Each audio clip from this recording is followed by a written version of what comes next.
something to say.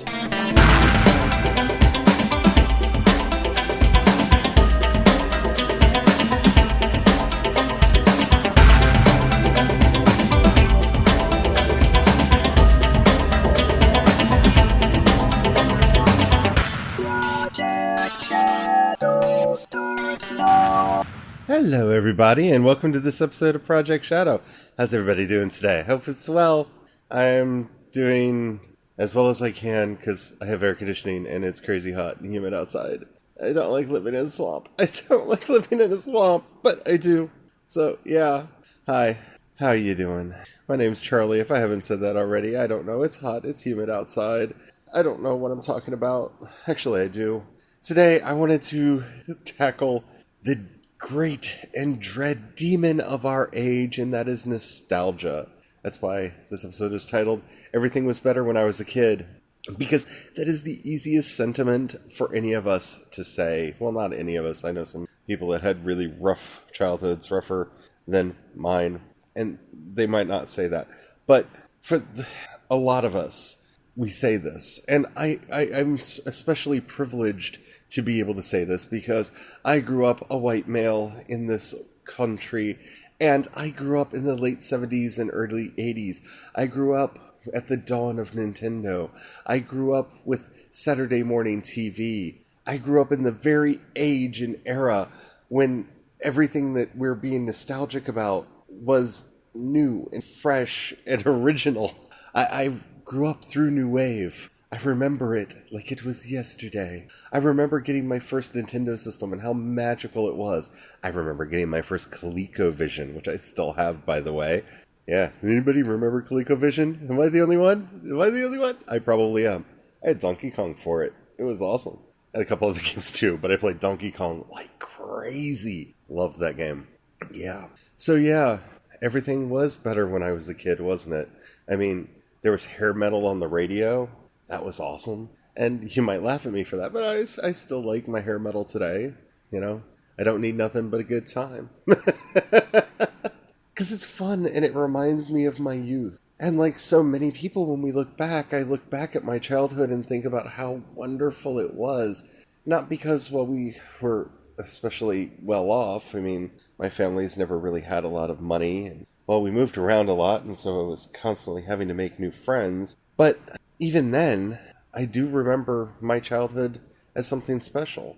Even when I had my first crush when I was in 3rd grade on a boy and didn't understand that because that was wrong. And so I pretended and would literally pick a random girl in my class. So when my mom asked, I could be in the closet, even though I didn't know about the closet or why I wanted to be in the closet.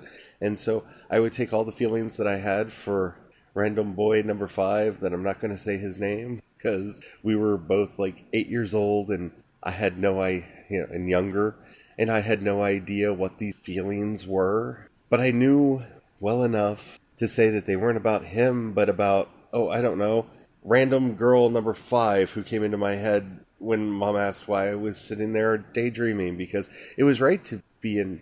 Yeah. So I'm not going to talk about that. I actually want to talk about why, even with my problematic childhood, and, not to be too real in this, but, I was molested by one of my teachers in school, and like I said, we moved around a lot, and so I was constantly having to make new friends, and I knew at a very early age that I wasn't like the other boys. Like, I realized by kindergarten that I liked to put makeup on, and I loved having my hair done and my nails done, and my sisters, who wanted a little sister, were okay with that, even though my mom and my dad were not. So even with all that, I still look at my childhood with rose-colored glasses, and I think a lot of us do, and this is the root of nostalgia. Everything was better back then. Star Trek was better. Star Wars was better. Everything was better when I was young, but of course, none of that is true. And I'm not talking about because, well, those shows had problematic elements in them or anything like that. No, life was better when I was a child. You know why? Because I was a child. We don't take that into effect when we look at our nostalgias. One, I didn't have a very broad sense of the world And since I had grown up in kind of a racist milieu, I didn't realize I was being racist when I was being racist until we moved to Maryland. And I really didn't have any white friends for a very long time because of the apartment complex that I lived in. And I realized how problematic a lot of my words and actions were. And that changed me. No, I'm not talking about any of that. I didn't have to pay bills when I was a kid. I had some concept of bills because I have some memory of my parents talking about how they were going to pay for this, that, or the other thing, or dad's work and how much he was making. Like those are vague memories that I have, but more than anything, I remember He-Man and Voltron and Robotech and all of the other things that I loved when I was a kid. The Pac-Man animated series, which I was way too into as a child. The Alf TV show, and even better, the animated series. I thought the TV show was always kind of weird, but I loved the animated series on Saturday, and I would watch that all the time. So why do I have such rose-colored glasses? It's because back then, I didn't have anything to worry about. My most complicated relationships involved things like, well, will you play this game with me? And are we going to build a tree fort tonight or not? I mean, that was as complicated and complex as friendships got back then, at least for me and my own little milieu, right? Do you have toys at your house, or should I bring some with me? My biggest frustrations was the fact that I didn't get toys at the rate that I wanted. But my parents, of course, gave me an allowance, and so I had to save up to get the toys that I wanted. So while I was frustrated that I didn't have, or knew that it would take forever for me to be able to afford that Optimus Prime that I wanted, I could get my Beachcomber and my Bumblebee. Yeah, my Cliff Jumper.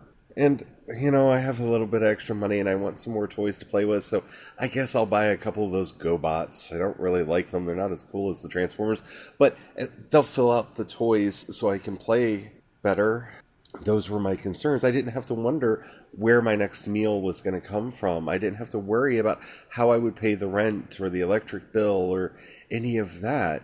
I didn't have to wonder what I was going to do about my legs because they hurt all the time because I didn't hurt my knee until I was 16. Life is simple when you're a child because you're a child. And I think a lot of people miss that when they look at nostalgia. I really, really do, because I see so many people talking about, various things that cause nostalgia and various things that go into feeding our nostalgia. And yes, Transformers is a much better cartoon for me and a much better property for me because I have the toys, and so I have this whole headcanon because I played with them, and my friend Paul and I played with them, and we would construct these elaborate battles and these elaborate stories with our Transformers, with our imagination. So yeah, that makes Transformers better than the cartoon or the movie could have ever been. But that's not, I don't think, why we have this idea of having lived through a golden age. And let's face it, so many people do. Music was better when I was a kid. Well, was it? I mean, I loved New Edition when I was a kid, and I hated One Direction when I was an adult. What really was the difference between New Edition and One Direction? I've come out of many closets on this podcast, and I suppose it's time for me to come out of at least one more.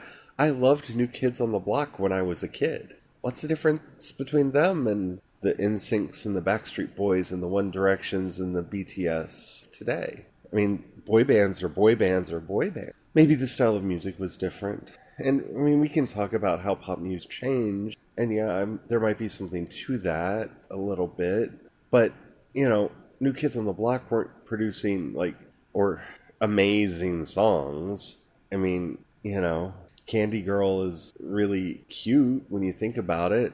But it's not life-changing. It isn't. But I was younger then. I was the same age as them, maybe a little bit younger.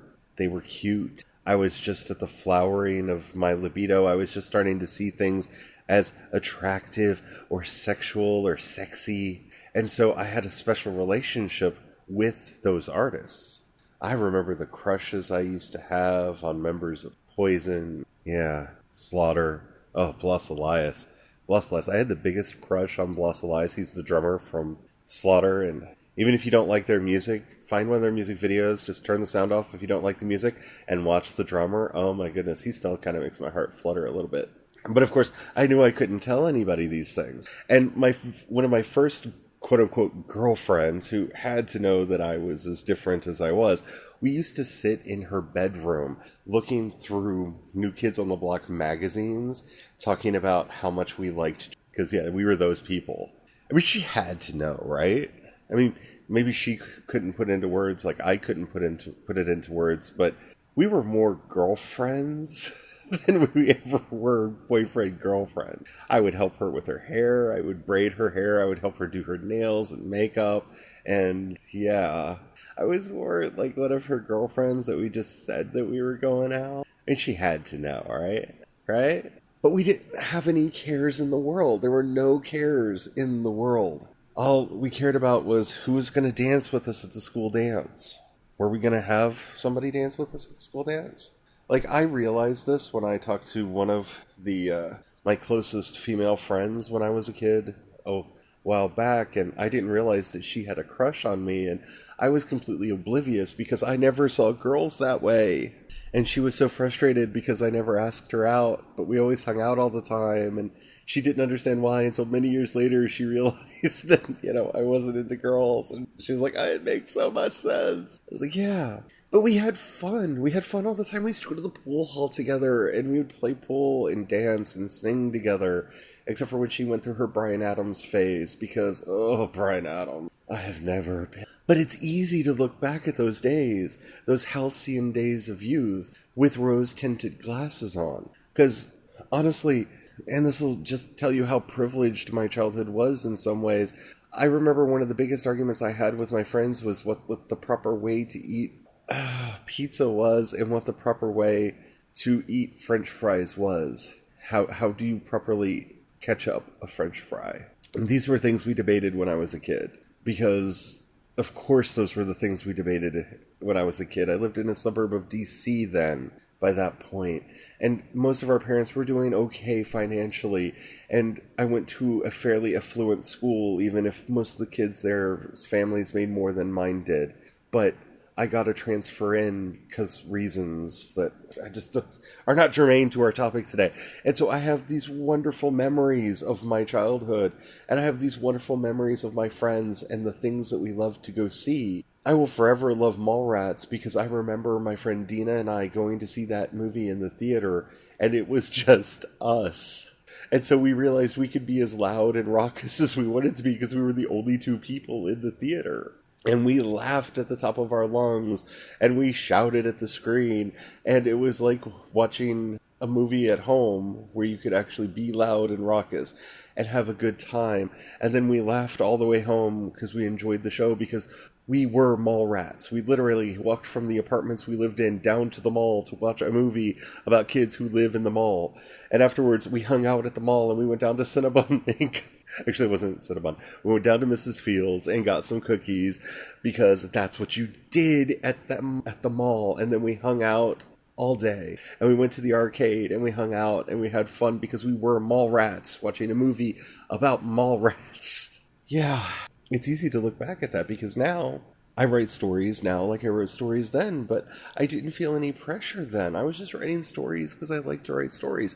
I was just world building because I love to world build. And so I look back at those first novels, which are utter crap, but the experience writing them was such a glorious one because I wasn't thinking about, will anyone ever read this? Will anybody like this? Will it make money? Did I get my sentences right? Am I doing proper characterization? Am I building the story in such a way that the audience is going to understand some of the reveals that are coming up? Like, none of that was in my head. I was just reading a story because I like to write a story, and that's why those memories are nostalgic. And I would challenge you to look at your own nostalgic memories and see how much of that is built into them. Was Transformers or He-Man the best cartoon in the world? No! But we played with the toys, and that made it great. I remember Pirates of Dark Water and the very short-lived Dragon Warrior cartoon series because it was shown where we lived at like 5:30 in the morning. So we would have sleepovers. Either friends would sleep over at my house or I would sleep over at their house, and we would set an alarm for kids And kids don't set an alarm, but this was so important to us. We would set an alarm to get up and we would huddle around the TV and we would watch this 30-minute episode on the TV and then we would talk about it all day long. And I remember having to be so quiet about it because we didn't want to wake our family up, depending on whose house we were at. So we'd sit there, huddled around the TV with the TV turned down real low so the sound from the cartoon wouldn't wake our families up. And we would watch it. And, we'd have to hold it all in. We'd have to hold it all in, hold in all of our reactions. And then when it was over, turn the TV off quietly so the floor wouldn't creak, sneak back into my room. And then without making too much noise, so again, we didn't wake my parents up, discussing what we just saw in the episode. It was a secret. It was ours. And that made the show so much more special than it ever could have been in reality. And I haven't seen it since I was a kid, so I have no idea if it was a good show or not. I don't. But the memories are so good and so fond.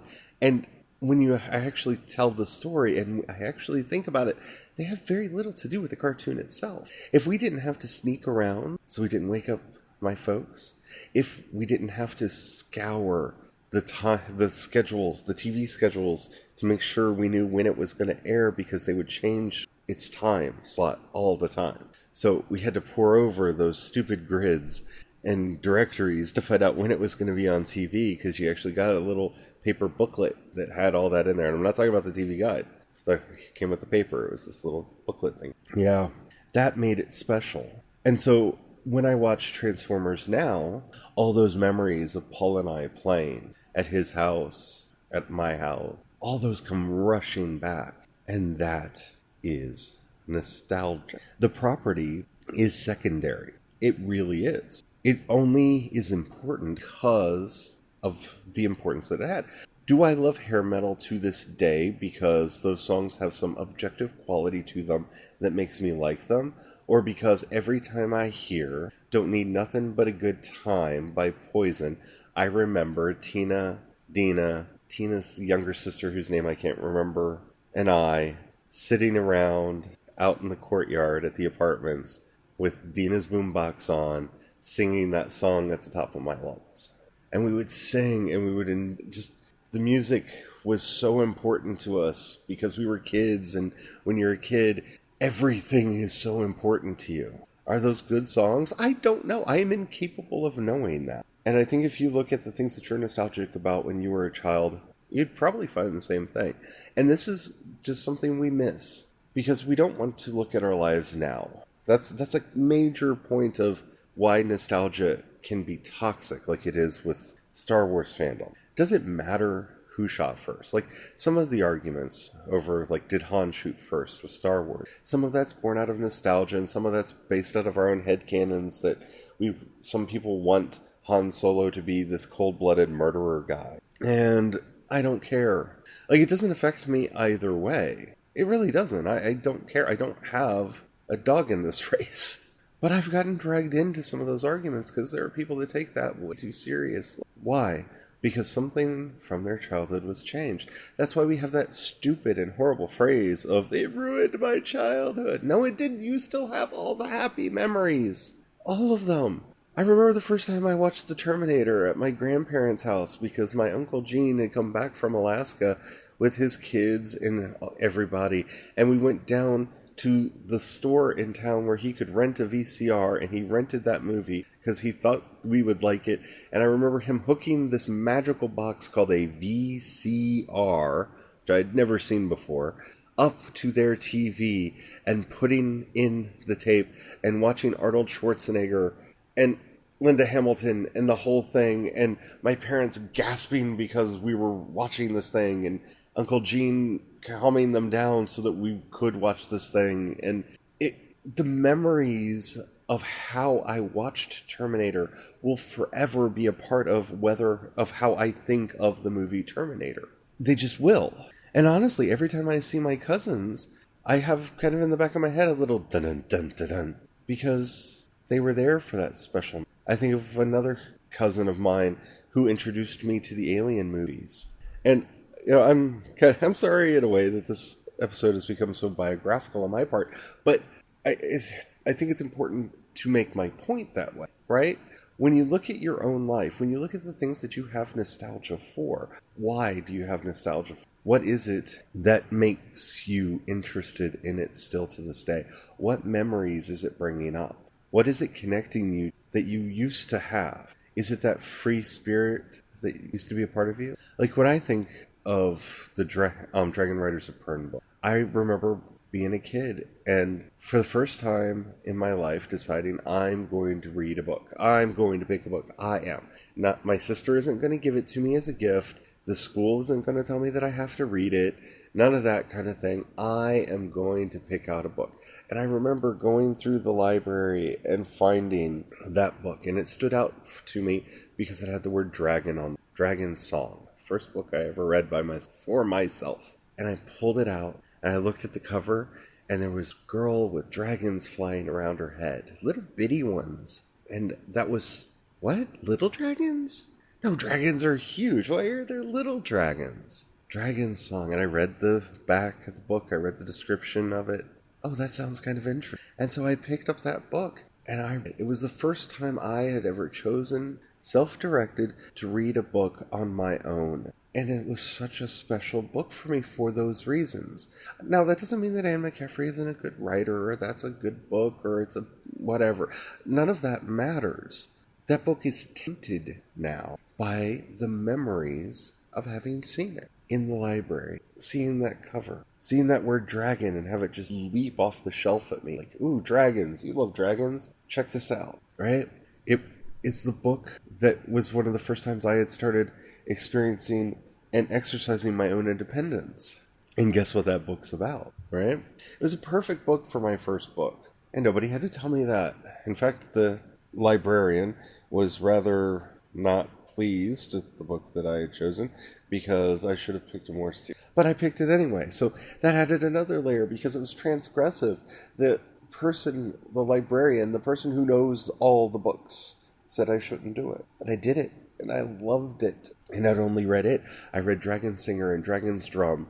And then I found out about the other books in the series. And I started reading those too. And I learned to love reading. So Anne McCaffrey will always have a special place in my heart. She just will. I can't tell you objectively anything about her because of the events that led to me reading. Her books will always be covered by that and colored by that. And that is how my nostalgia for her came into being. And when I think about that now, I don't think about reading as this exercise of my own free agency, of an exercise of my own free will, of my own independence. I don't think about it that way. I just, I want to find a book. But thinking about that and realizing why I loved that book and how that got me into reading all these other books, from David Eddings to Tolkien to Piers Anthony, everything else, right? If it wasn't for that experience, I probably wouldn't have gotten it. And when I think about that, and I think about my choice to read Dreadnought, for example, the book that we just did the Mondo review of, that was an exercise of my agency too. See, Brian and I listen to audiobooks together as kind of part of our entertainment. That's what we do. And usually we discuss books. Which book are we going to read? Do you want to get this one or that one or the other one? I found out about this book. I thought it sounded fascinating. I listened to the sample of it. I thought it would be good. And I didn't even ask. I just bought it. And I was like, tonight we're listening to this. And Brian, being the good sport that he is, says, oh, that does sound kind of interesting. Okay. But again, it was an exercise of my autonomy. One of the reasons I probably love Dauntless so much is because it goes back to those days of when I first started reading for myself. There was no committee. I didn't talk to anyone about whether or not we should read it. I just read it. And so that nostalgia brush gets painted on it too, maybe. I don't know. But I do think it is important for us to start actually teasing apart our nostalgic feelings and find out why we have. Because I think we'll realize why we take things sometimes a little too personally. Like, one of the things that I love so much about Stranger Things is it really does kind of remind me of me and my friends when I was a kid, because, well, we were the bike kids. We rode our bikes everywhere. And we were the D&D kids. So that really, I remember dressing up for Halloween in coordinated costumes with not quite that good of coordinated costumes, because ours were made out of plastic because they were cheap costumes that we got from the store. But, similar idea, right? I remember so much from my youth that show reminds me of. And so it's not just the fact that it's 80s themed, or they did Ghostbusters homages, or this, that, and the other. I mean, that's part of it. But also part of it is because of it reminds me of when I was a kid and I didn't have to worry about things. And the great thing about it is these kids have to worry about things like I do. Because I'm an adult now and I have to wonder about how we're going to pay the bills and how we're going to pay our employees and all of this stuff. So, yeah, everything was better when I was a kid because I didn't know about what was happening outside of the little world that I lived in. And for everyone who says that phrase, everything was better when I was a kid, that's really what they're talking about too. They're remembering those carefree days. Remember when you got all of summer off? That's what they're talking about. That wonderful, glorious life before adult responsibilities foisted upon you. So bear that in mind. And don't take out your grievances over how your life has been on other people who like or dislike. We're better than that. And we'll only be better than that if we are honest about why we care about the thing. So yeah, I hope you enjoyed that. I did. I kind of liked going down memory lane. If you have any of your own memories that you'd like to share, you can download the Anchor app at anchor.fm. You can find a link at projectshadow.com also, which will take you directly to our page, Anchor.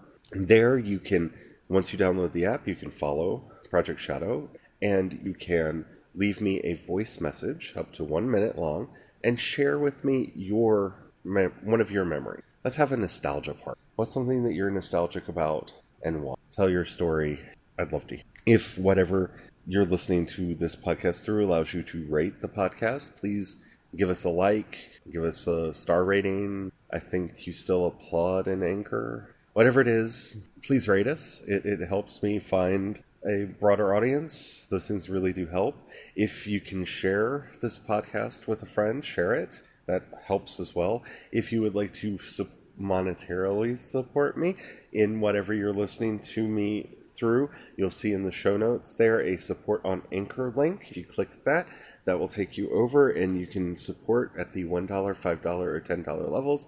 I don't have a say over those levels, but that support really does help me make these shows possible and helps me realize what I should be focusing on, because I do get torn sometimes about how much time I take making podcast episodes and how much time I spend writing. And your support there would help me see that you really care about the podcast and you want to go forward. If you want to support everything that I do, you support me over on Patreon, and you can find links for that over at projectshadow.com. And that supports the writing and the podcast and everything. The whole kit and caboodle. And just thank you. Your support has meant so much to me. And I will talk to you later. Have the fun. Bye.